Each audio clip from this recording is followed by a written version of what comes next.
Thank you for joining For Our Special Kids, where we openly and honestly discuss the magic and the mess of raising a child with special needs. We are thrilled to have you here and hope this time provides you with some wonder and wisdom. I'm your host, Jennifer Lansing. Let's get started.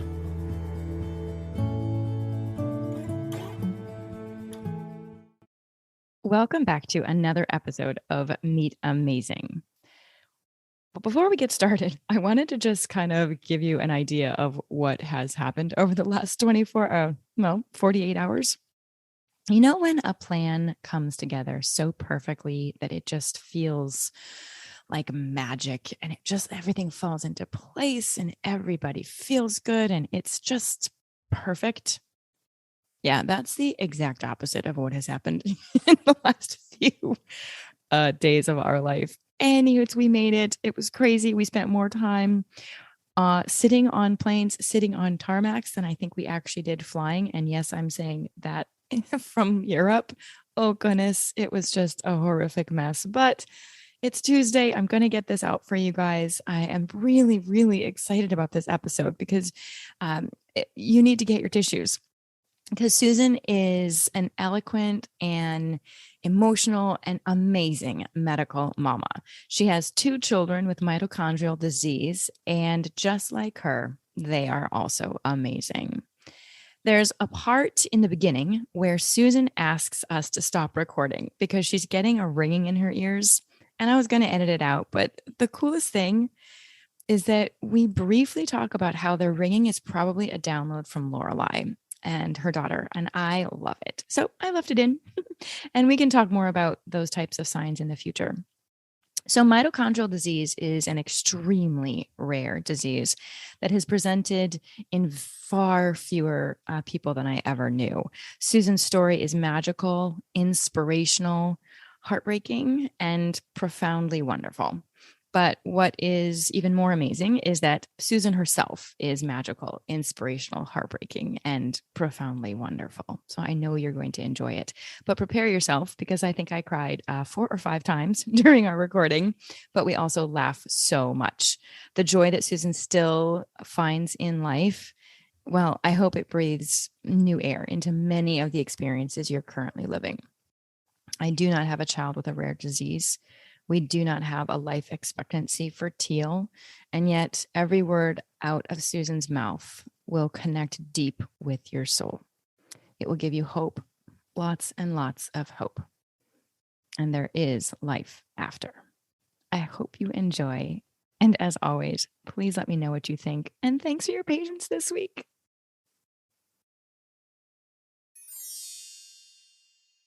Susan Gagan was born and raised in the Hampton Roads area of Virginia. She attended James Madison University, where she studied communications and marketing, and quickly entered into the world of sales and entrepreneurship. She's owned a restaurant, her own event and wedding planning business, and has even worked in corporate in the marketing field. Just like she planned, until Lorelai came along. Oh, don't we know that? So in 2016, Susan and her husband, Michael, welcomed their first child, Lorelai. Lorelai was born with a tremendous amount of scary medical complications and was diagnosed with a rare form of mitochondrial disease. They learned how to educate, advocate, and mostly cling to hope as they navigated life as a rare disease family. In 2019, their son Benjamin was born, also with mito. As a veteran medical mama, Susan began working with NICU moms and on the Patient and Family Advisory Council for Children's Hospital of King's Daughters. She also networks and supports other mito families around the world as they face the unexpected lives of medical parenthood. Susan is the hostess of When Autumn Comes, a popular podcast for medical and special needs mamas and the people who love them. She's a writer and painter, using grief and hope to create light on an often dark, isolating journey. Along with her family and wonderful Fridays with Lorelai, Stars for Benji community, she worked endlessly to spread awareness of mitochondrial disease. In 2022, she put all of her talents together and opened Hopeful Company, LLC, that focuses on creatively bringing hope to others. While she's accomplished a lot in her life, Susan is most proud of the amazing adventures, endless love, buckets of hope, and epic hair she has given to her perfectly imperfect, brave, and beautiful children. Okay, that was really hard for me to read because I almost started crying. Did you catch that?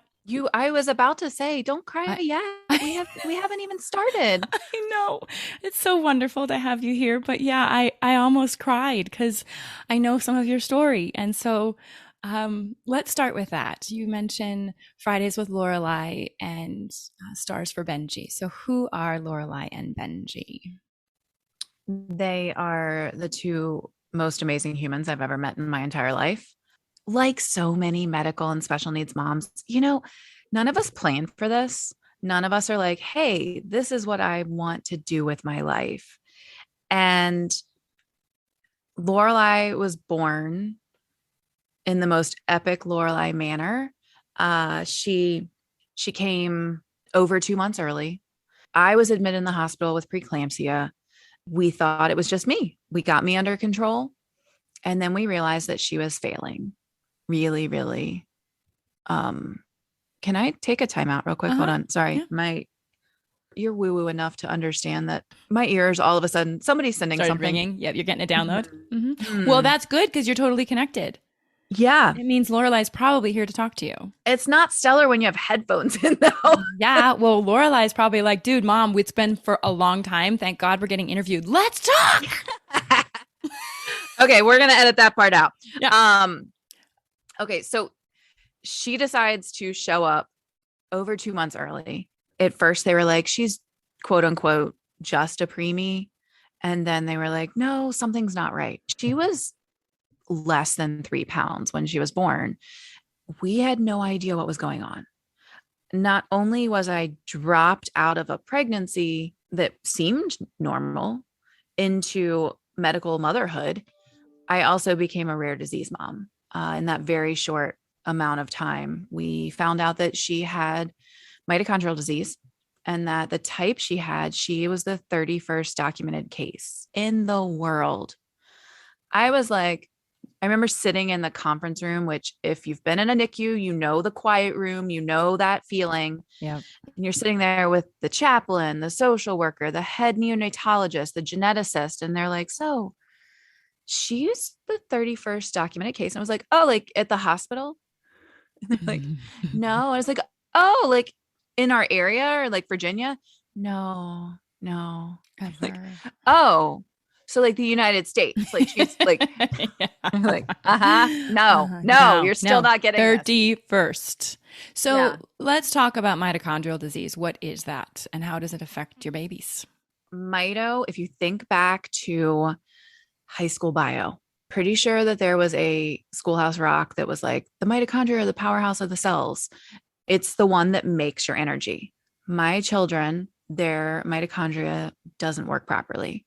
So they don't necessarily have the energy to grow, develop. They're both, well, Lorelai, spoiler alert, Lorelai has passed, Yeah. but neither are or were able to sit up, walk, talk, eat by mouth because the mitochondria in some parts of their body may be stronger than in other parts. So they just didn't develop the muscle tone that they needed. Lorelai had a lot of neurological complications. Benji had a lot of cardiac complications. Two different kids, same exact form of this disease, and they present very differently. I'm the kind of mom who learns as I go. My experience of medical stuff was Grey's Anatomy before this. I am literally learning as we face a new clinic in the hospital. I'm like, okay, what do I have to learn here? Yeah. Yeah. When I was handed this adorable little baby and Yeah. about a month into our NICU stay, she was in the NICU for 77 days. They told me that with this type of mito, and saying mito is as generic as saying cancer for somebody who doesn't understand. So there are so many different types of mitochondrial disease. The type that my children have is FBXL4. Okay. It's related to their FBXL4 gene. They hand you the diagnosis and they're like, so she probably won't walk. She probably won't talk. And by the way, she has a 2 to 5 year life expectancy. And if you have any future children, it's a 25% chance that they will also have this disease because it is a rare recessive gene that my husband and I both carry. What do you even what do you even do? We've talked about this on the show before about the moment that you get those words, like the moment you get the diagnosis, I just kind of went numb, and it I don't I'm actually having a really hard time. And you told me your story a couple of weeks ago, and I cried, and you were typing it. I was reading your story and crying because I can't imagine ever one hearing it's a parent's worst nightmare. Your child has a limited life expectancy, and yet we both know that no matter what happens, Lorelai is completely always with you. And Mm-hmm. Teal, if anything, knock on wood, were to happen to Teal, it, it is ever present. You will never not be with her. She will Mm-hmm. never not be with you. So tell me how that gives you any comfort, and what does that mean to you? I would love to add to that what I'm about to say took years to get to. And I think that if medical or special needs moms or anybody who's facing grief and hardship, just because I'm about to say, I wanted to do good, I wanted to make as much good come from my kid's life. I decided that when we got the diagnosis. I didn't necessarily believe it until we were 6 months in, or, and it's hard. It is so freaking hard. And not only, I'm not sure when you were given Teal's diagnosis, but I was postpartum. I was pumping around the clock. I was not producing. I was my best friend was like, she's a veterinarian, and she was like, if you were a cow, you're the one we'd put out to pasture and not bring back. And I was like, oh, thank you. I think that's not Thank you for that. anything. Like, I thank didn't you. produce either. God, and then there's extra guilt on top of that. Oh, and God. when they're in the NICU for 77 days, the only thing I felt like I could do was pump to help my child. Yes. And I sucked at it. I literally pumped for 45 minutes, 10 times a day. Like I someone should have talked me off the ledge, but they couldn't have. Like they couldn't have. I hated that pump, but I was clinging to it with everything I Yes. had. I had to self-express. I had to Mm, literally, I got arthritis in my knuckles because I had to actually self-express. The pumps wouldn't even work. yeah. Nothing would come out. But anywho, Yeah. okay, I totally So, get that. And that's something I would love to talk more about on this show, is how much we attach to those little things that we mhm, can somewhat control. And it's mhm, everything. Giving her that milk, giving her even 10% of her daily consumption through mhm, coming from you. It's like a lifeline for you. mhm. Oh, So Lorelai left the NICU with a G tube, yeah. and I was the mom, and we can have this conversation another time, but I was the mom who was like, oh, my kid is going to prove him wrong. She doesn't need a G tube. And I fought it. And then ironically, when Benji was in the NICU, I was actually still pregnant, and I went to meet with the staff who all knew me and loved Lorelai. And I was like, look, I said to the head of the NICU, I mean, I don't know who I thought I was, but I said to the head of the NICU, I fought you over Lorelai not getting a G tube. And Benji went full term. He Oh, made it full term. So he was an overachiever. And so everybody was banking on him coming out and being so different. And I was like, he's not leaving without a G tube. And they looked at me like, well, what if he eats? I was like, he's not leaving without a G tube because my kids cannot fast. I realized 6 months into being a tube mom and a mito mom and a medical mom that tube was saving her life. yeah. When we got the tube, I was like, it's a piece of equipment. It's in her body. It shows the world that she is not typical. I don't want this. This isn't what I wanted. Yeah. And it until I got to the point of realizing that it was saving her life and it was giving me more time, And if there's a mom listening right now who's, in that same place, like it's okay to be against, it is okay to be upset about things like that. That is so normal in this path. Yeah. And now I can sit here and go, yeah, no, I can change a G tube in my sleep. It's amazing. Yeah.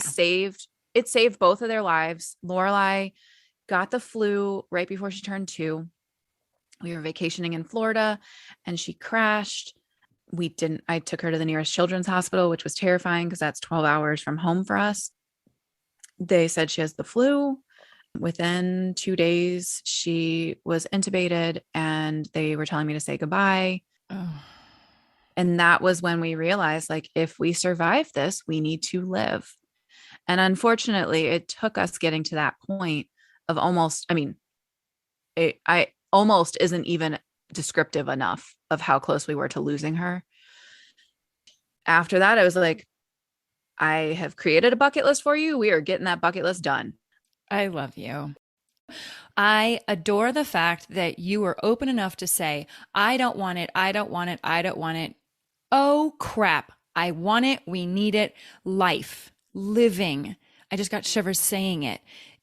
It saved her life. It saved your life. It saved your husband's life. It saved Benji's. I mean, and it's okay for us moms and caregivers and whomever to say, I changed my mind. I was wrong. I Mm-hmm. need help now. Mm-hmm. Or my daughter needs help now. Well, and we're in a different place in our journey. So like when you first find a diagnosis, of course you're like, wait, that's not what I want. This isn't what I want. I want normal. That's what I Exactly. thought. No. I want normal. Little did I No, know that normal sucks for most people. I didn't want. I I want extra special, amazing, and that's what I got. I will absolutely admit to, and I've said this on my podcast, and it makes me anxious every time I say it, but I think it needs to be said over and over again. I remember laying in the hospital before the emergency C-section, sobbing, going, I don't want a special needs kid. Mm-hmm. I can't do that. I don't want that. And I think that that speaks volumes because that's where, like, that's where we are at that point. But Mm-hmm. here I am now sitting here with you, and we are like obsessed with our magical children, and we wouldn't trade them for anything. I would trade the prognosis if I Yes. could. Yes. Of course. Yes. Because as moms, we don't want to see our kids in pain. No. But I wouldn't trade any part of this other than I would have Lorelai physically here with me right now. Yeah. Physically here and healthy. Yeah. You So. just made me cry. I don't know if you caught that. I just like you. I think if we're going to be just beautiful and honest and real, I think every single person can relate to that statement of I don't want this. And then the guilt that is attached to that afterwards when you realize what you got and who you got. And that's I love it that you said that so perfectly. So thank you. And yes, you did make me cry. I mean, it's rare that I don't cry on one of these. So let's just do it. Yeah, we joke that our podcast is like the This Is Us of podcasts because everybody sobs. Oh, funny. So Lorelai is no longer physically with you, but amazing Benji is. Mm-hmm. Tell me about him and how he's magically messy. He is absolutely a tiny version of my husband. And I don't know if that's a good thing or a bad thing, but when we found out about being pregnant, actually, let me back up real quick. We decided, because this is a recessive gene that we both carry, my husband and I were like, do we want to have another child? That's actually what I thought when you told me that. I was like, oh my gosh. And you guys chose to go forward. So yeah, let's go there. We both decided that until we were both comfortable with the possibility of having a second disabled child, that we wouldn't consider it. And it got to the point where I just felt like somebody was missing. And I know that I've heard so many moms say that. And I was always like, they're just saying that. But somebody was really missing. Like there was a soul that was supposed to be with us that was not physically here. So we found out Benji's gender before I found out that he had mito. I sobbed because I was having a boy. Sobbed good or Like, sobbed bad? bad. I was like, I am a Disney princess, pink glitter loving mom. Like, I am not going to be good at being a boy mom. They like lizards, they like snakes. I don't like to touch them. I don't want that. And my husband was like, seriously? So then I would say a couple weeks later, we found out that he had mito. Then the devastation of another diagnosis Yeah. came. Like he was kind of my last hope of being that crazy grandma dancing with my kids at the wedding. And everything that I saw that I lost with Lorelai, I lost again. And that was hard. However, I would not trade my little bear for anything in the world. I would not trade him being a boy. I would not trade, like, he is such a mama's boy. And I am a mama bear and I love it. He is very serious and my husband has an engineering background. So he's very much like Michael. Sometimes I look at them and I'm like, how did this happen? But he was the missing piece. yep. And it wasn't until Lorelai passed that I realized that she was a tiny version of me and that he is a tiny version of Michael. To take that a step further and kind of get towards the woo-woo magical side, like I didn't realize how connected I was on a soul level with Lorelai until she passed. And then I went home. I walked out of the hospital without my daughter and went home and became just, quote unquote, just a mom to Benji. And I realized how different the connection was, not in a bad way, just different. Mm-hmm. And when I've heard you talk about Teal, like everything you say, I'm like, absolutely. Like the light just shined out of Lorelai. People are attracted to her. I actually made a list while I was sitting here preparing of like all the people that Lorelai has brought into my life that would never have been part of my life before. And I've asked these people, like, do you become friends with everybody that you take care of? And they're all like, no, you're weird. We like you. Like, that's not normal for us. I mean, but I don't know if it's you. It's Lorelai. I mean, like I'm weird too, and I'm wacky, and people do like me, but they like Teal way more than they like me. Oh, absolutely. And that's why they stick around. Even though Lorelai had what we called her resting mito face, they still, she had her resting mito face, but her eyes, like you could have conversations with my nonverbal child. And I will tell you too, Teal is nonverbal. Is that correct? Correct. She is now starting to form some words, which is super duper exciting and yet very frustrating for her as well. Because she'll say it and I'll be like, try again. I got nothing. She'll say it again. I'm like, can you point to it? Okay, try again. And then I'll repeat a word that I think it is. And she'll be like, you can just tell. She's like, damn it all. All right, we'll just go with that. Okay, sorry. Back to Lorelai. So nonverbal. Well, I'm with you on that with Benji and Teal though, because so Lorelai was completely nonverbal. She could say mama and dada. So I guess that's not completely nonverbal, but she could say mama, dada. And then we always yelled at our border collie to lay down. And so she could say lay down. So those were her 3 words. There are some other choice words that I probably yell in my household that she probably would have. Lay down is probably the best one. She did start saying to my mom and my husband, and I don't know where she got it from, but she started saying fa fa fa fa fa fa fa. And I was like, I don't know what she's trying to say. She'd look at people and forever I love you. That's what, forever I love you. Forever I love you. That's exactly what it was. She was so sassy. But so Benji now has picked up a couple words. Wonderful. He can say more and all done, mama, dada. And to be able to have action words like more and all done has been an absolute game changer. And like, I get in arguments with him and I'm like sobbing out of pure joy that I'm able to sit here and be like, no, we have to get out of the car. He's 2. So that kind of put it in perspective of cognitively, he's about to turn 3, but cognitively he's around 2. So we're like getting in an argument at a stop sign because I have to stop. And he's like, more, like, I know he wants more car driving, but son, there's traffic. So I'm going to correct you then. He is not nonverbal. He is not. He's He not. is. We got to work on that because he is verbal. He is talking to you. You had an I argument with your know. son I using know. words. I And mean, that it's is like, celebratory.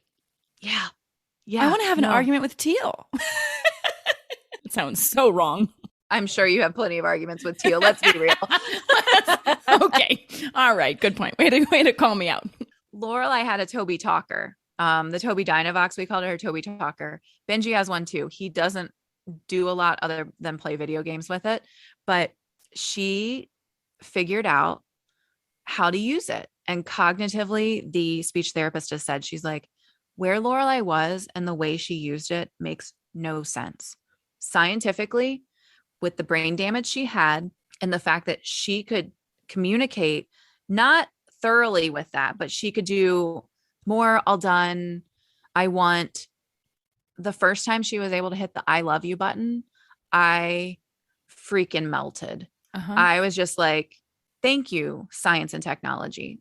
I knew in my heart that she loved me, but to be able to hit that button and hear her say, Right. Lorelai would get in arguments and be like, all done, goodbye, all done, goodbye, all done, goodbye. I love you, all done, goodbye, with her Toby talker. And I was like, you are so sassy. I love you.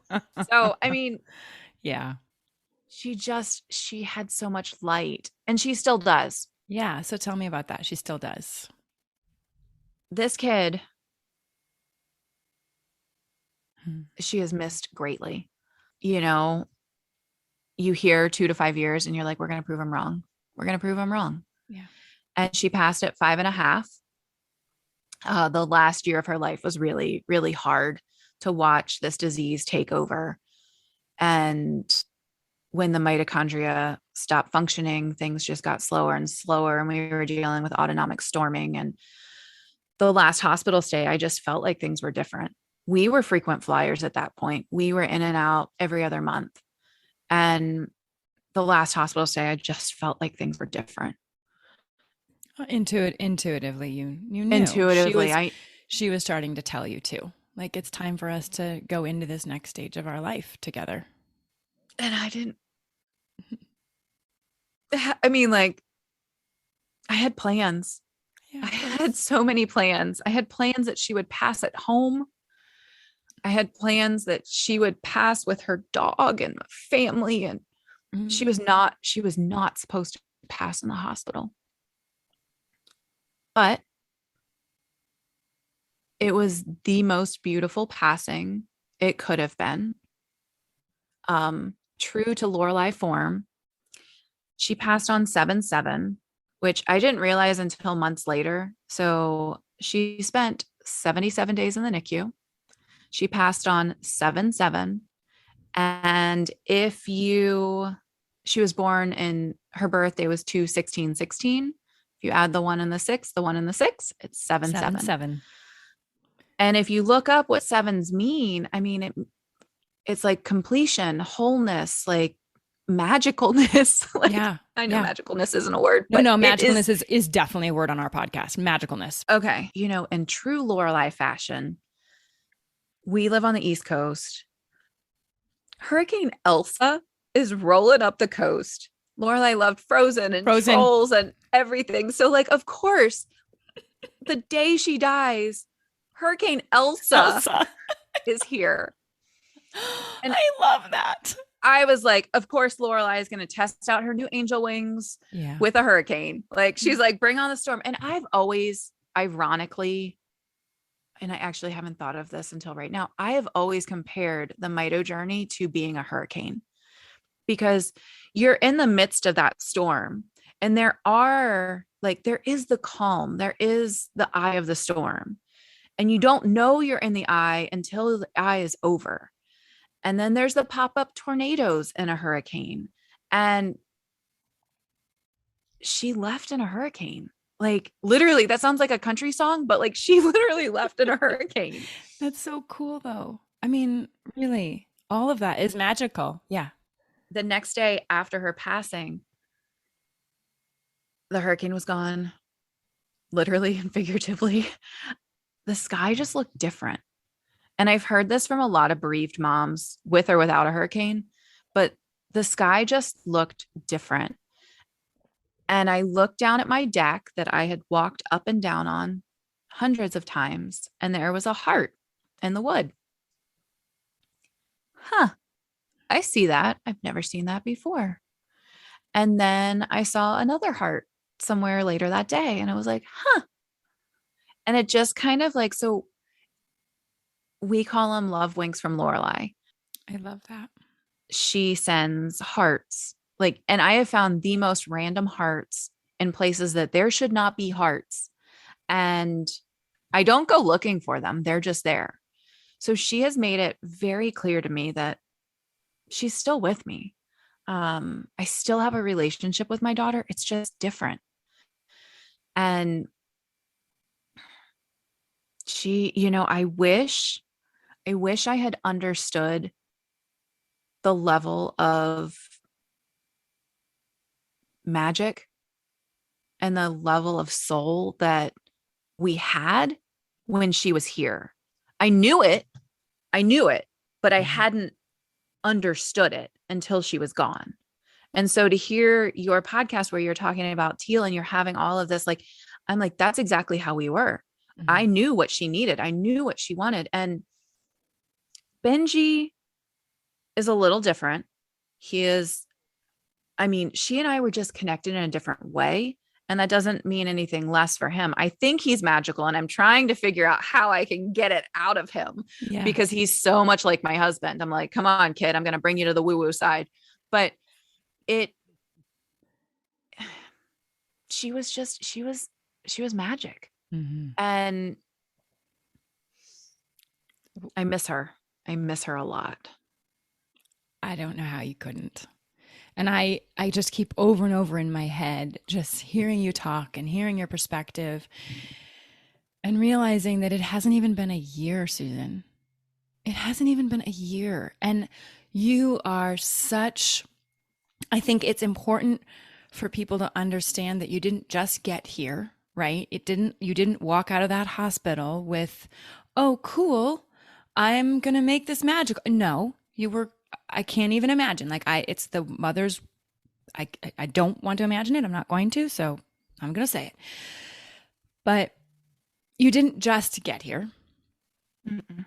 It was a journey. Just because I'm here today doesn't mean I'm going to be here tomorrow. And I think that that's fair in the medical motherhood journey too. There's some days where you're like, I got this. This is, I was meant for this. And then there's the next day where you're like, oh, I can't believe that God gave me this. I can't believe this was the journey I got. Like, I don't want to be here. Yeah. And I would be lying if I said I didn't cry myself to sleep last week. It just, it comes in waves. And I think that that's just how this journey is. Right. I think about parents that don't have children with extra amazing needs or different needs. My mom was talking to me yesterday. She's like, why do we even call it special needs? It's just different needs. And I was like, that's such a good one. Can I interview on my podcast, Mom? She's like, maybe. But these different needs, I look at parents with just these, what they consider to be typical lives. And I think it kind of be boring. I mean, I am so blessed with this child that makes me a better person and lifts me up and makes me lift higher than I ever knew that I could. You know, you started this conversation with, I didn't think I could do it. And yet you've done it exceptionally well. And you created an incredible podcast, When Autumn Comes. Will you tell me about the title of your podcast and what that's all about?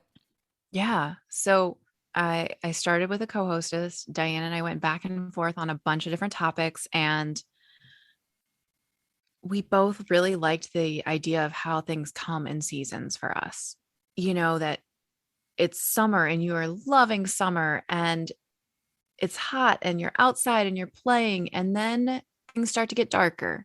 As autumn or fall rolls in, things are getting darker and colder. You don't necessarily know what's coming, but at the same time, fall is one of the most beautiful seasons of the year, in my opinion, especially in Virginia, because we have all the golden leaves. It's so pretty. And it was just one of those, this is a season. We can experience 4 seasons in one day also as medical moms, or bereaved moms or any moms, probably. I can't speak. I have two medical kids. I don't know what typical motherhood is like. Right. So knowing that even on the cold, dark days, you have the beautiful sunsets and the golden leaves, that's where we were. And I don't think many people know this, but my co-hostess, Diane, is from Minnesota. So when she says autumn, it's kind of spelled, if I spelled it the way she says it, it would be OTIM, which turn it around is MITO, mito. I just got shivers. That's so cool. No, we don't really advertise that because we want to be kind of inclusive to all. We, on my podcast, we talk more about feelings, like how does that make you feel, gets asked a lot. Mm-hmm. And one thing that I've realized is that it doesn't matter if my child has mito and your child has Down syndrome. As moms, we all feel so much. We all feel so many similarities. Yes, there are connections within the diagnoses, but what we're all going through is some days it sucks and some days it's beautiful. And I try to find most days some sort of beauty. Mm-hmm. Right. You have to. Otherwise, you go down the rabbit hole. Mm-hmm. I mean, I have the 2 to 5 year thing just haunting me. Like it always is in the back of my head. Like every time she would get a head cold, I'm like, okay, they said 2 to 5 years. And when she passed at 5.5, I got the head cold that came into the house. I was the one who brought it into the house. I caught it on Benji's 2nd birthday. And I was like, here we go. He's 2, she's 5.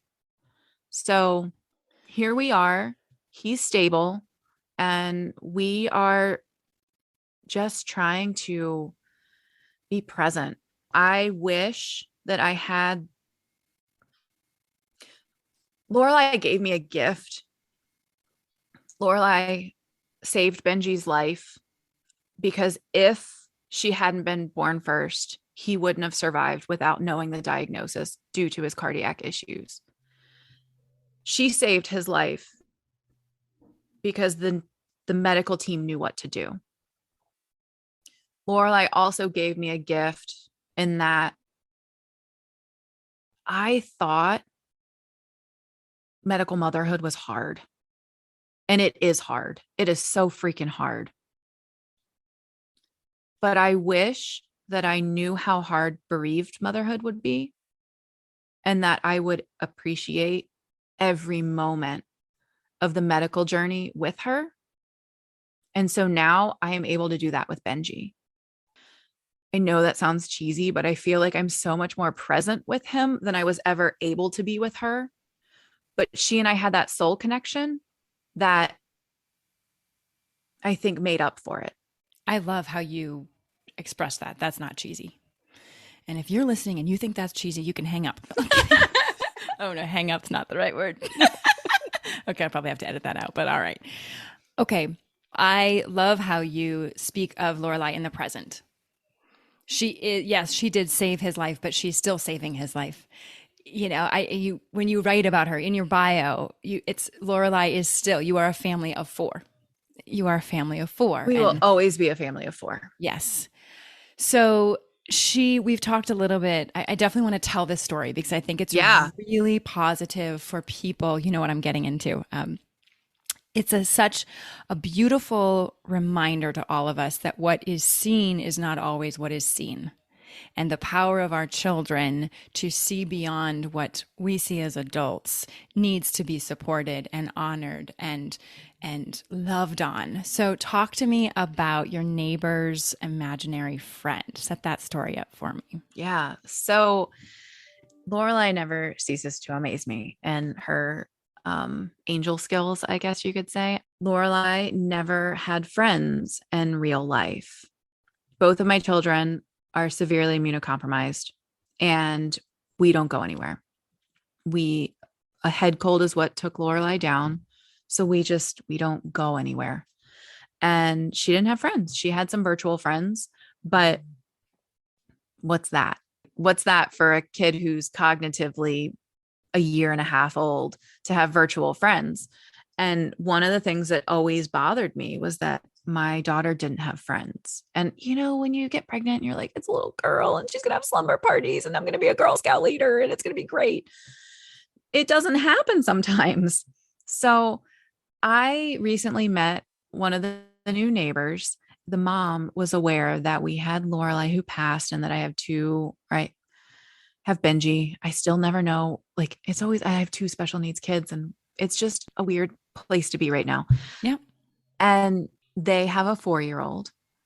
And she said something to me about how last fall, she's like, I don't want you to think I'm weird, but last fall, my daughter got an imaginary friend. And I was like, well, she was 3. Like, that's what they're supposed to do. And I'm kind of like the woo-woo side of me. It's like, you should embrace that. Like, maybe she'll be able to see dead people the rest of her life. Can we talk about this? Yeah. Maybe she'll see dead people for the rest of her life. New friend, don't want to be so awkward. So I was like, oh, well, that's cool. And she goes, yeah, she's talked about her and played with her for a very long time. And I'm going to send you a video. So she sends me this video. I had just met the daughter in passing. And so she had just learned that my name was Miss Susan. So in the video, the mom, you can tell, is prompting her to say the story again, because like she must have just said it. And the mom like whips out her cell phone like we all do. And she goes, well, is Sassy here? Imaginary friend's name is Sassy. And if you remember, I have called Lorelai Sassy throughout this conversation. Is Sassy here now? Oh no, she had to go home. Oh, okay. Well, yeah, she went home to Miss Susan's house. And she continues and she says, well, she has 2 dogs and a cat now. And this is where I go really, really kind of woo-woo on you. It's like 3 months before Lorelai passed, my dog of 14 years, who was like, out of college, I got a dog. Like she was my ride or die. She saw me through dating. She saw me through marriage. She saw me through kids. She passed a couple months before Lorelai. And then my cat, who was 13 years old, also another life baby, passed 5 months after Lorelai. So my dad's chocolate lab passed the same week that now Sassy has 2 dogs and a cat. So Lorelai is playing with the neighbor with 2 dogs and a cat now. And I said to the mom, I was like, look, I know you're going to think I'm crazy, but could you ask her what Sassy looks like? Like, I'm just curious. And so she sends me another video and mom's driving down the road and has the camera recording. And she's like, hey, what does Sassy look like? Well, she has brownish hair and it's curly. Yep. And some days she comes and it's rainbow colored hair. And I'm like, yep, that's my kid. That's so my kid. Oh my gosh. And she's playing with friends and she's playing running around and making friends and having conversations. She has a 4-year-old friend next door. Like, isn't that what we all kind of want for our kids at some point? Like to be able to have neighborhood friends. Mm-hmm. And then she comes home. To your house. She comes home to my house. And I love that. Yeah. Like I can't see her, but it's even more proof to me that like she's come home. I love that. And for every parent that is on perhaps the brink of losing one of their little ones or has, definitely please connect with Susan. Please listen to her podcast when autumn comes, because I think you'll be inspired, and I'll know you'll be inspired. And just remember that all these little signs and the hearts and the different colored sky and everything, the rainbow hair, right? It's all still there. She is so with you, and you know that. I just wish more people believed that. Because it's true. And I wish the same, but I also wish that I had realized it when she was here, like we all have this ability and we all have this connection with our children. I don't know what kind of sign Benji's going to send me when the time comes. Is this going to be like mathematical or something, like something very logical? But you better believe I'm already talking to him about, hey, bud, one day you're not going to be here physically with me. And I want, like, we have to decide what your sign is going to be, because you need to show mama that you're here, because mama needs a reason to keep going. You know, you talk about how Lorelai taught you things and showed Benji how to live and showed you guys how to live. She was here for you to learn that for Benji, the connection. She already had it with you. You said it over and over, you know, and she once again taught you that this is what you're going to need to raise my brother. This is what you're going to need to be the best mama for him. And I'm here to teach you that. And this is what I'm going to do in my 5.5 years with you, is teach you how to be the best mama for my brother. Because you already have it with me. And what a huge gift that she gave you. And she still will. I mean, just the fact that even talking to Benji about it is just melts my heart. And yet it's a gorgeous, amazing, beautiful conversation that you're having, and necessary. I hope that, like, I've always, when I put him to bed and we say our prayers and I say, you know, please God, let Sissy come play with me tonight in my dreams.